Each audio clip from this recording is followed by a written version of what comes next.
So hi guys, welcome back to my YouTube channel. By the way, natagalan yung ating pagbablog kasi nga na busy tayo. So sa video na ito guys, so i-share ko sa inyo.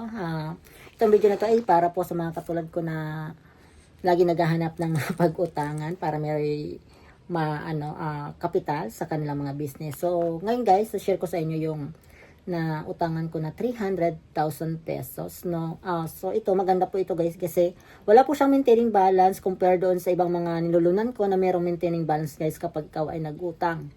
Like card, ganyan. May maintaining balance po yung card. And then yung ASA, meron din yung ganan. So by the way, focus tayo dito sa 300,000 pesos. So ano nga ba guys yung mga kailangan mong prepare dito. So actually, wala ka naman masyadong i-prepare guys. So nagpapautang sila ng ganito 300,000.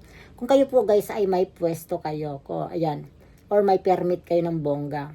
And then ako kasi guys, mayroon akong parlor dalawa. So ayan. So sila mismo yung pumunta sa shop and then nag-offer ng ganyan na loan.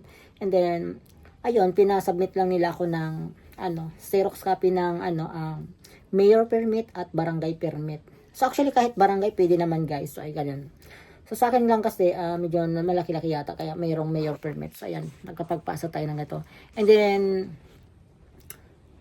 yun lang yung sa atin. And then mga 1 week before, so na-release na sa akin yung 300,000 pesos.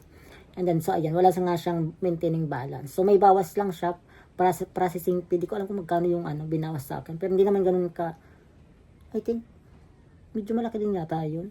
Basta yun guys, may processing fee na makikita nyo naman yan doon sa nyo. So wala na kasi yung papel sa akin kasi wala na yung papel ko.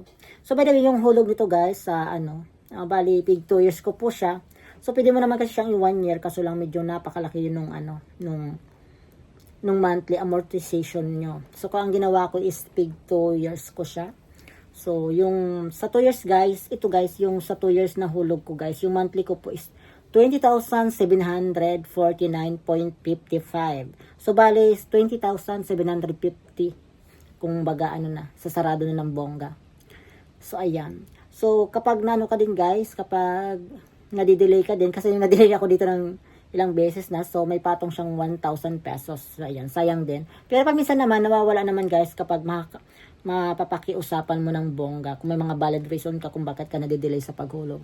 And by the way guys, yung yung loan pa lang ito guys, pwede mo tong i-settle kung halimbawa gusto mo nang itigil yung pero kailangan maka 1 year kaya ganyan para ma-end mo yung contract.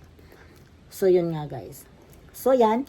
So sa masusunod ng video natin guys, so i-share ko sa inyo guys paano ako na-approve sa in-house financing guys. So kumukuha kasi tayo ng sasakyan. Para meron tayong gamitin pang Actually, meron akong sasakyan. So, kailangan lang talaga natin magpalit. So, yung sasakyan ko before is second hand. So, ngayon kumukuha tayo ng brand new. So, napakadali guys. So, na-approve agad tayo doon sa in-house financing saka sa ibang mga bangko. So, i-share ko sa inyo guys kung paano din ako na-approve. And then, marami pang ibang mga i-share ko sa inyo na about sa akin guys. So ayan, kung may mga katanungan kayo about dito sa pag-loan ko ng 300,000 just comment down below or please subscribe naman. So ayan, bye bye, see you on my next video.